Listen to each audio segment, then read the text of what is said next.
Siyempre, yung mga tatanga-tangang Duterte supporters, utu-utu talaga, paniwalang-paniwala naman na ang kasalukuyang gobyerno hindi nirerespeto ang karapatan sa malayang pamamahayag. Pero hindi nila naiisip na talagang worse nung panahon ni Rodrigo Duterte.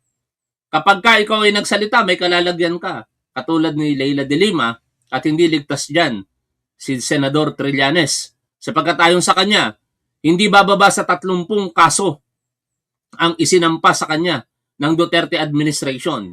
Sinasabi daw ni Rodrigo Duterte na pabayaan lamang sa harapan ng publiko si Trillanes. Pero sa likod nito ay nandoon ang mga utos sa mga gabinete nito na pagsasampahan ng kaso itong si Trillanes, kaya umabot po sa hindi bababang 30 kaso. Na sa ngayon, ayon kay Trillanes, meron pang natitirang 6 dyan. Ganoon ginulo. Ganoon ginawang inconvenient para kay Trillanes nitong si Rodrigo Duterte ang buhay nito. Ano? Kasama siyempre dyan yung sinasabi ni Trillanes sa pagbabanta sa kanyang buhay kasi talagang may kautusan daw mula kay Rodrigo Duterte na siya ay ipapatay. At ako'y naniniwala doon sapagkat talagang mamamatay tao itong si Rodrigo Duterte. No? Idagdag pa natin dyan yung pagbawi sa kanyang proclamation sa amnesty. Biruin ninyo, sa dinami-daming pinroclaim na para sa amnestia, dahil nga sila po yung nag-mutiny nung panahon ng Administrasyong Arroyo, siningle out itong si Trillanes. Natatanging siya lamang ang binawian ng amnestia para para muli nilang mabuhay ang kasong rebellion kay Trillanes at maipakulong nila ito. Nagawa nila yon dahil kinalaunan naglabas ng warrant of arrest ang korte at doon naaresto nga, sumuko na itong si Antonio Trillanes. Pero since available yon, kaya patuloy po siyang nakakilos, nakapagsalita, at hindi yon napipigilan ng mga Duterte. Kaya ako, kahit hindi ko to binoto si Trillanes nung panahon ng eleksyon noong 2022, isang malaking pagkakamali sa akin yun eh. Ngayon, kung ito po itatakbo sa pagkasenador sa 2028, talagang susuportahan ko po ito eh. Dahil nakikita ko sa kanya ang katunayan ng isang patriot. Hindi po patriot. Kasi dalawa po yun eh. Yung isa patriot, makabayan talaga. Yung isa patriot. Kaya lamang sumusuporta, meron palang kabayaran na nag-aantay sa kanila. No? Doon tayo sa tunay na makabayan. Pero ako dito, hindi ko sinasabing ginagawa ko ito para sa bayan. Ayoko magpaka-plastic sa inyo mga tol. Tapos na ako dyan. Nanumpa na ako bilang pulis before na magsisilbi para sa bayan. Ginagawa ko ito para sa aking pamilya, para sa kinabukasan ng aking mga anak, at hopefully ng kanilang magiging anak. Kasi pag hindi tayo kumilos ngayon, kawawa po ang kinabukasan po natin. Baka sooner or later, isa po sa mga mahal sa buhay natin ang mapapabilang sa libo-libong mga namatay, katulad nung nangyari sa panahon ng Administrasyong Duterte. Na talaga nagkaroon ng chilling effect, and I saw that. So in my case, sinubukan din akong papatay, pakulong, lahat. Kaya I don't want to go through that anymore.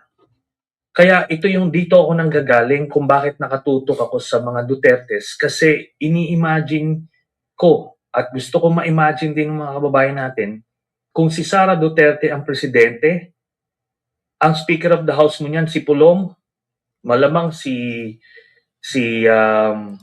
Baste, DILG Secretary. Then 2034, magro-rotate lang sila. 2040, magro-rotate. Hanggang kay Kitty yan. Iikot-ikutin nila yan. And I am telling you now, hindi natin kakayanin yan. Our institutions barely survived the first time, but it will not survive this time. Kaya doon ako ngayon. Ngayon hindi ako gumagawa ng mga na in my pursuit of this mission, hindi ako gumagawa ng mga issue o ebidensya laban sa kanila. Kung hindi, nilalabas ko lang yung mga ebidensya based sa mga krimen na ginawa nila before. So yun. Grabe na. God Save the Philippines siya kung sakasakali. Kung magkatotoo yung binabanggit ninyo. Hanggang kay Kitty. Grabe. Yes. Okay. I would not disagree with Gagawin talaga nila yon mga tol. Ganyang kagahaman sa kapangyarihan itong mga Duterte. Nakikita naman natin yan sa City of Davao, di ba? Kahit anong pagpapaliwanag ng mga tatanga-tangang Duterte supporters, ginagawa na nila yon sa City of Davao. Saan ka nakakita? No? Isa ang City of Davao na halos pangalan na lamang ng Duterte ang namumuno dyan. Tingnan nyo ngayon, Vice Mayor, Mayor, Councilor, even Barangay Captains, Congressman, puro Duterte. E pansinin ninyo ang buhay ng mga taga Davao. Ang daming mga mahihirap. Tapos ipagmamalaki nila, gustong-gusto daw puntahan ng mga kapwa natin Pilipino ang City of Davao at doon daw manirahan. Kalokohan, yun po ay isang pantasya na pinapalabas ng mga supporter ng mga Duterte para palabasin na maganda ang buhay sa Davao. Kung totoo na maganda ang buhay sa Davao, bakit nagsusumiksik ang maraming mga Davaoenyo dito sa Manila para dito maghanap buhay? Hindi nyo ba naiisip yon? Kasi kung talagang maayos ang buhay nyo dyan, hindi na ako aalis sa lugar na yon. Doon na ako maghahanap buhay.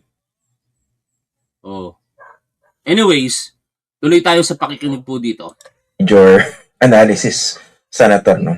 Pero to, yung sinasabi nyo, no, yung single-minded, yung focus nyo talaga rito is to prevent Duterte from returning to power. Pero that's precisely the narrative being used by the DDS now.